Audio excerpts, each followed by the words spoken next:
Hello, everyone. Welcome to Two Unks in the podcast. My name is AJ. Want to say hello to everyone out there and thank you guys for tuning in. Like I told you guys, we're going to be having special guests with us. We're going to be speaking about so many things. And with Juneteenth here and with 4th of July approaching, we'll be talking about freedom through the eyes of a military spouse, the moves, the memories, the friendships, the strength that it takes to keep a family grounded through it all. And so, guys, I have my friend here, Hare Yarbrough. Hare, say hello to everybody. Hello, everyone. How are you today? We're so happy to have her here on the Two Unks in the podcast. She's just a wonderful person that I have been able to grow to love over the years. And so Oh, you're we're so going to be kind. speaking. You're welcome. You're welcome. So we're going to be speaking, today, and we're going to just be chopping it up, guys. Just having a good time. So again, happy Juneteenth to everybody, and the 4th of July is upcoming. So without further ado, we're just going to talk about. Going to ask Hare a couple of questions. So Hare, the first question I have: tell me a little bit about yourself, and things that you like to do. Well, let's see. Um, I like people. I like to watch people. I love a good conversation. I love walking, working out, which I took with me all over the world with my husband. I um, I trained my service animal, which was a really good experience for me. I like reading. I like watching good movies, mostly. FBI movies and SWAT and all Me those too. type of things. Yes. Me too. Me too. Yeah. I And love. that's really it in a nutshell. Growing up, I drew, I modeled, I did pageants, I was a gymnast. Um, I've done quite a bit. I volunteered for our hometown paper called the North Highlands Gazette. I had my own Okay. column.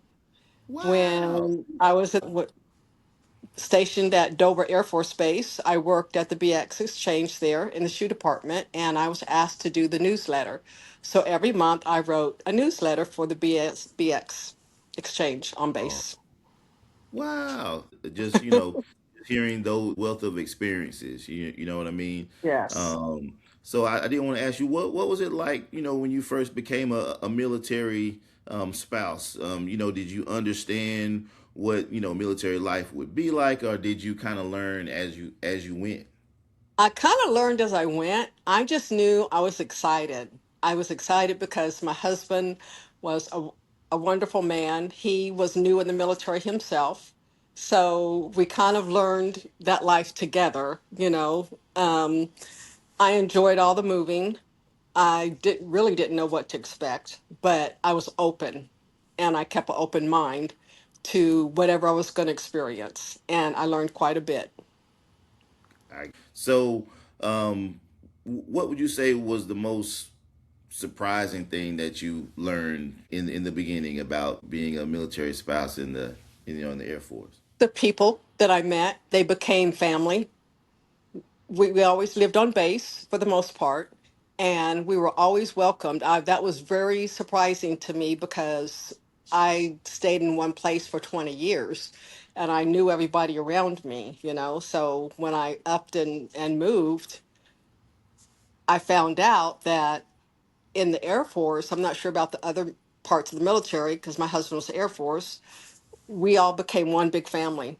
Whether we knew each other or not, I could go knock on someone's door and say, I need a cup of sugar, and they'd say, okay. And that Oh, was very surprising, but it was really a good experience to be able to experience that. oh yeah, sounds close knit and people care for each Yes. other. Yes. Yep. They really do become your family. Absolutely. What did your husband do? In the Air Force. He was a air traffic controller. And the cool thing about that was I didn't like to fly. I was afraid of heights. Me too. But Me too. yeah, I'm Missed not too home much flight. anymore, but he let me help him study for his stripes. And so he would give me the guide and tell me to ask him questions. And he had these two little airplanes, and he would act out everything that I was telling him to act out. And that's how I helped him train. So I learned a lot through him about air traffic control. Yeah, He and that um he loved it. He just loved it. He was good at it. He did it for 40 years. 20 in the wow. military and 20 with the DOD. When he retired, he still wanted to be air traffic controller. And Okay. so he was training air traffic controllers for 20 years. He was a trainer.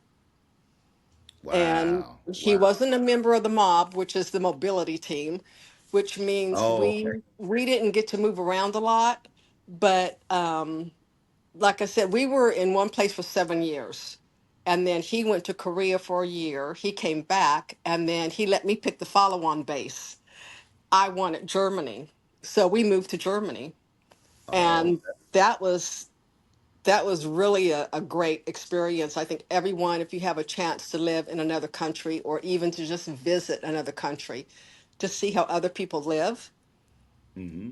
that is like one of my favorite memories of being a spouse of a military man, is Oh, being able to travel.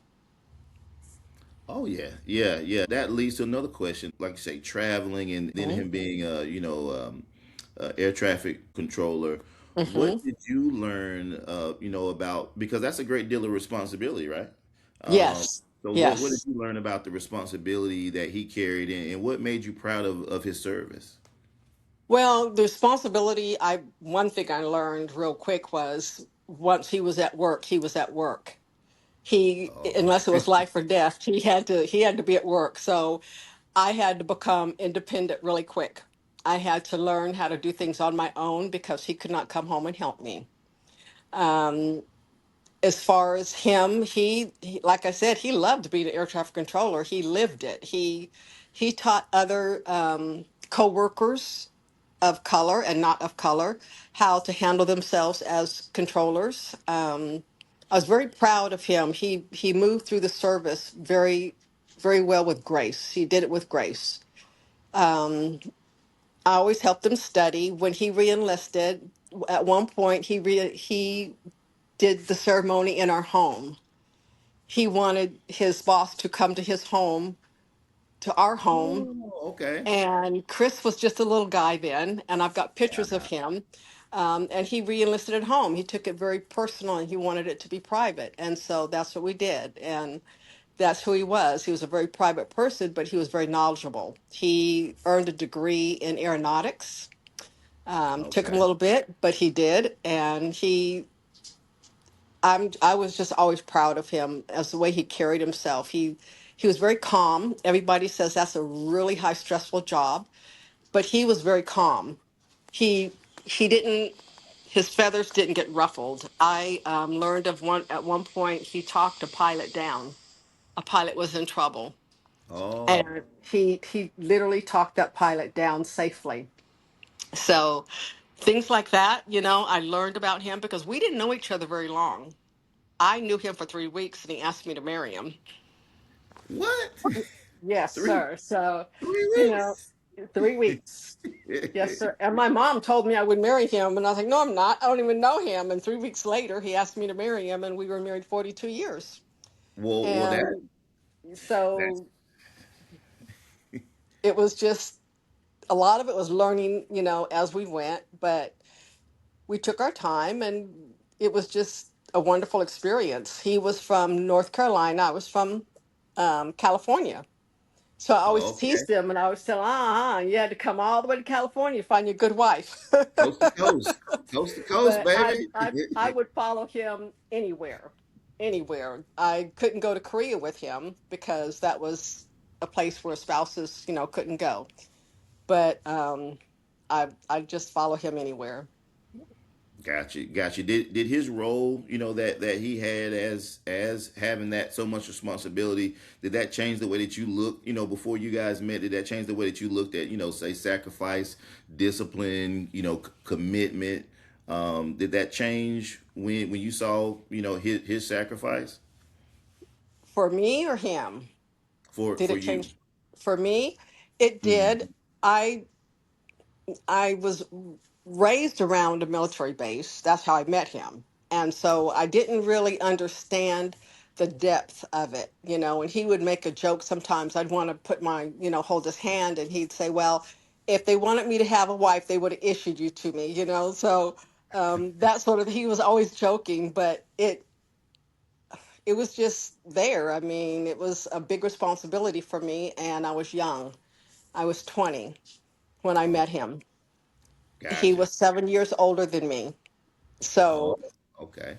yeah, Got so there was a learning curve, but I mean, he was we just had a good time together. We really did. I mean, there was times when we, disagreed, but we always talked through it. The responsibility for me was knowing that he could not come home when I needed him to come home from work. So when we lived on base, I was cutting grass, I was keeping the house, I was cooking, I was working, and I was raising a son. And gotcha. that was a lot of responsibility on one person, but I would like to think I did it with grace. Right. And that's one of the things I would say as well to the military spouses. There's so much sacrifice that goes Yeah. into supporting the family, to keeping the Yes. family strong. What would be your advice, being that you've been there, looking back through everything? What would be some of your advice to military spouses to help out their spouses because they have such a tremendous responsibility? Well, I would say, um, like I said, keep an open mind, and you learn as you go. Support your husband or your wife, whichever it is that's in the military.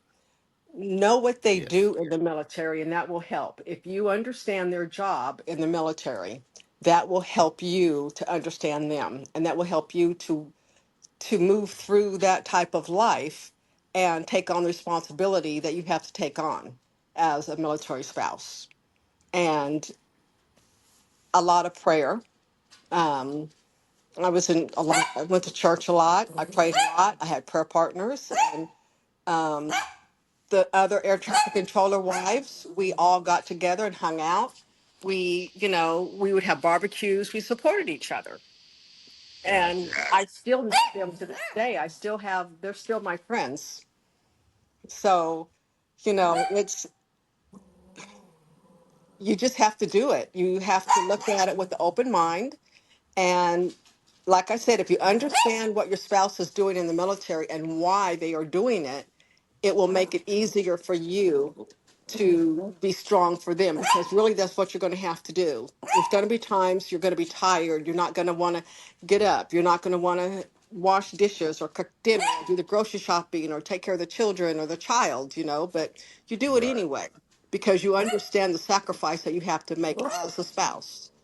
And I learned that along the way. And looking back at it, it was really one of the best experiences of my life because I did get to travel and I did get to meet new people and I got to really know who my husband was as a human being and as an Right. air traffic controller.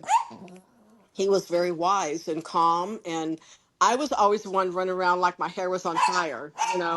He was very calm. He'd always say, Hare, honey, just take a breath, calm down, it'll be okay. Right. Yes. Being able to move and furniture and school and things like that. What were some of the places that you were stationed, during your husband's military career? Well, the first place we went was Arizona, Tucson, and he worked at a place out in the desert, Tamarana Park, which I was never allowed to go to, literally. It, top secret, so I couldn't go. Wow. From there, we went to Goldsboro, North Carolina. We stayed there for 7 years, and he went to Korea, and then he came back, and we went to Germany. And so when we went to Germany, I'm going to move around a little bit if that's okay. Oh no, you're fine. Um, I got to travel. The first thing that I got to do, the air traffic controller wives had a trip planned, a crystal tour. And so I wasn't going to go. And my husband, Danny was like, no, go, go, go. And so I did. And I found myself cruising down the Audubon with a bunch of air traffic controller women, sipping on champagne, listening to classical music with the German guide. And that was the best experience. And I got to That's go to Czechoslovakia 3 times, which is now the Czech Republic. My neighbor downstairs, she was Army, so her husband was gone all the time. And she asked me one day, she says, Hare, how would you like to go to Czechoslovakia? And I was like, no, I don't want to go there. And my husband again, no, go, go, go. She drove her Jeep. We drove from Germany to Czechoslovakia. the Czechoslovakia. Yes, Wow. sir. We stayed in a flat. The man that owned it, he rented it out during the summer, and he had just filled with beautiful antiques. He had wine in the refrigerator for us, and I mean, I got to see where Shirley Temple Black, where she lived, because she was the ambassador to Czechoslovakia at that time. Wow. Um, it Wow. was so I went 3 times. I went 3 times, and Danny got to go with me the last time I went. We gathered up all of our neighbors. We rented a big bus, and off we went. See And that's what I'm talking about. Those yeah, experiences are experiences that, just, going from driving from Germany to Czechoslovakia, yeah, that yeah. is And that we is would, something. on weekends, when my husband had time, we couldn't speak the language, but because he was the controller, he literally had a map in his head.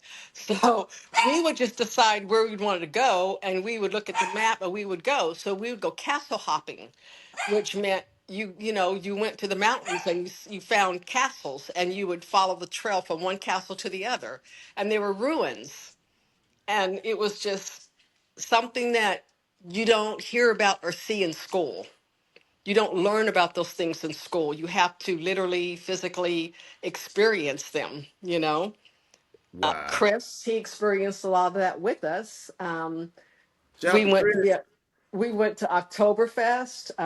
Anything that ended in fest, we went to.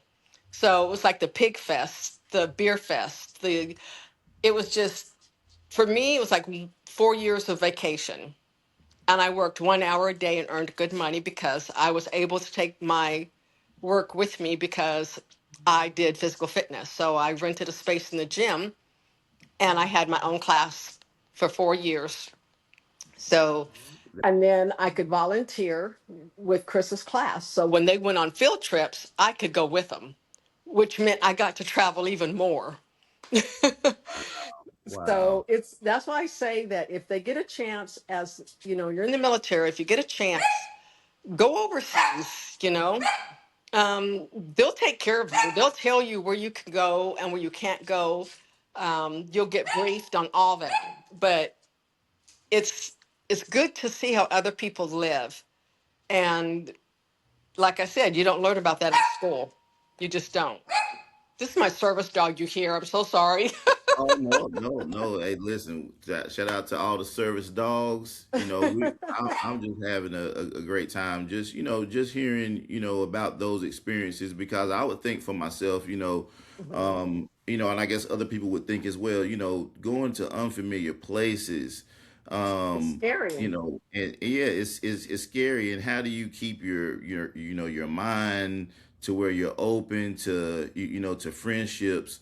So, like, what did that support system mean, to you when you were able to be, come over and you're having all these maybe preconceived notions in your mind Mhm. about, who I'm going to talk to, my husband's going to be at work, and then Right. you meet those people. What should people understand about maybe the bond between military families and having those friendships?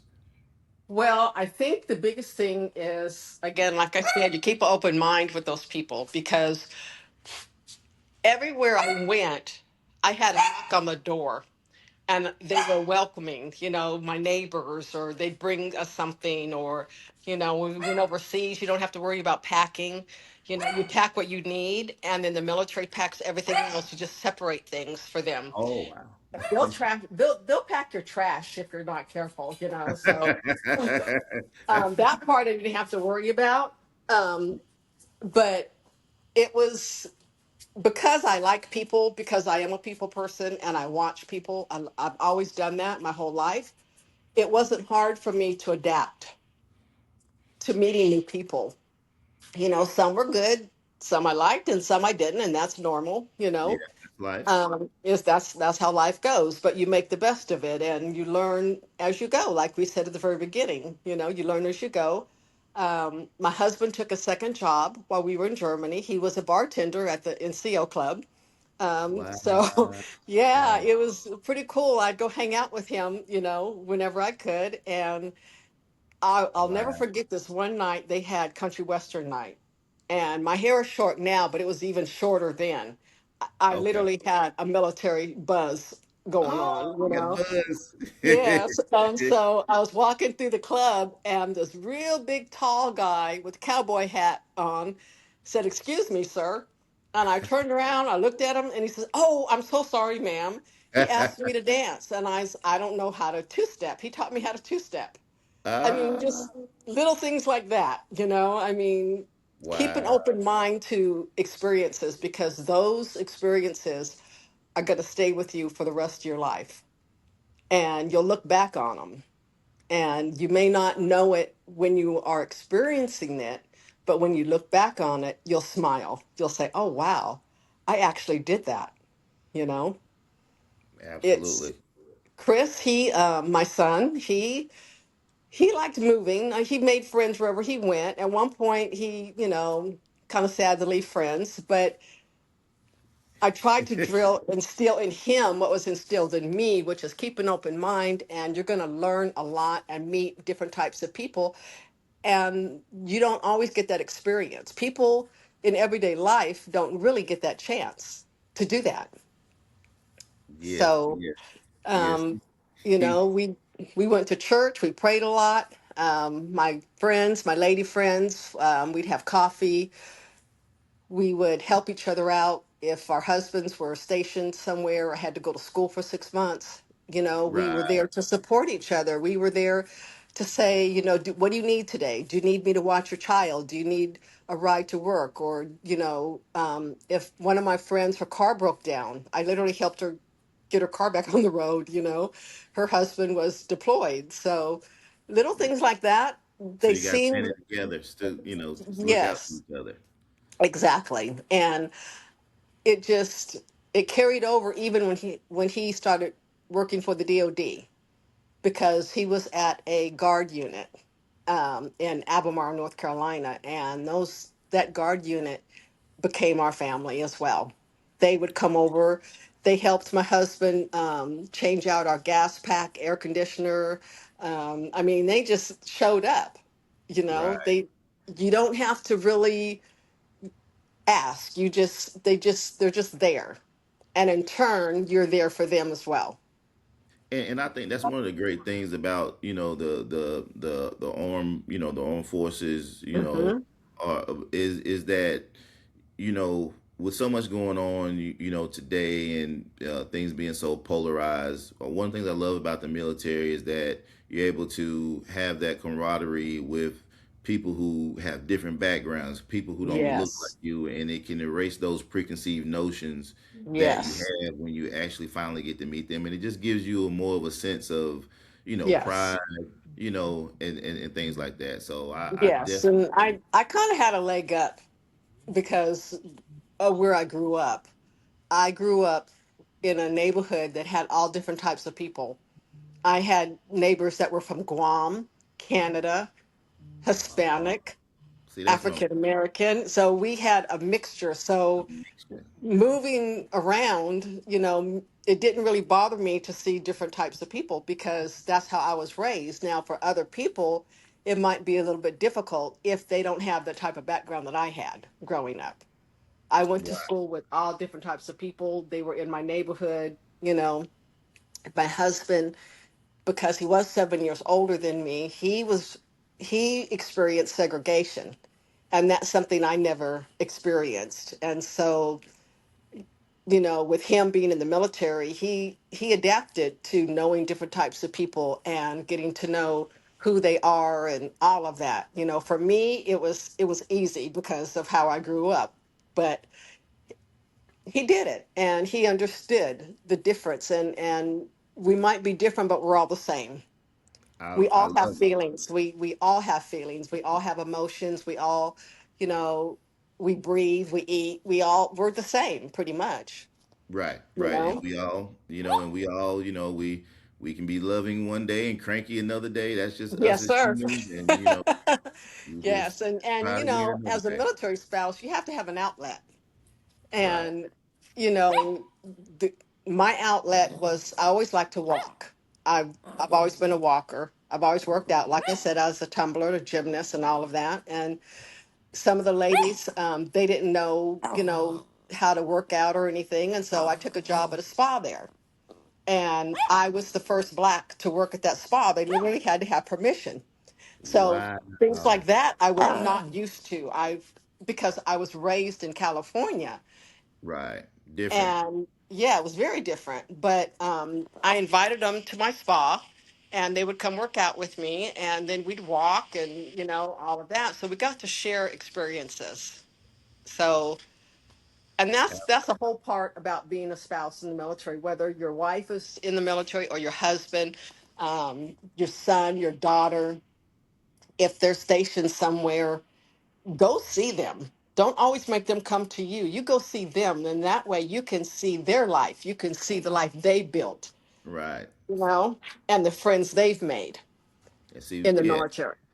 Yes. absolutely, So, absolutely. and I do have a lot of military. My dad was Navy for a while. Um, on my husband's side, he had Army and Air Force. His brother did two terms of Vietnam. Oh wow. Um, so military was in both of our bloods. Chris did military. I wanted to go in the military when I got out of high school back then. My dad was like, "No, girls just don't do that, honey." Yes, they do. Yes, they do. Yes. So, I kind of got to live vicariously through my husband. I just didn't put the uniform on, but we have functions just to go to, all of that. And it's a good life. It really is. It, I'll say this too, though. It- with anything else, it's not for everybody. Right, right, right, I met right. people overseas that I met one young lady that never left the base, and I could not understand. I didn't understand that. She just didn't like it. I was the opposite because we lived off base in a village. So, you know, even if I lived on base, I would have gotten off base. So sometimes it's not for everybody, but you have to figure that out for yourself. And then if you keep an open mind, like I said, and you love your spouse and understand why your spouse is doing what your spouse is doing, it will make it easier on you. Today's military spouse is about keeping a positive mindset. But hey, you just answered, that question Yeah. for And me. they'll have good days and bad days, just like everybody else. Everybody has good days and everybody has bad days. It's just you just move through it, and try and do it with as much grace and strength as you possibly can, and don't be afraid to ask for help. Yeah, absolutely. What are some of the things that you may be excited about? Some of the things you may be apprehensive about. Some of the things that you may be able to help military spouses out with. Transitioning from one phase, to another because these Well, things. for me, it was hard to get used to not moving.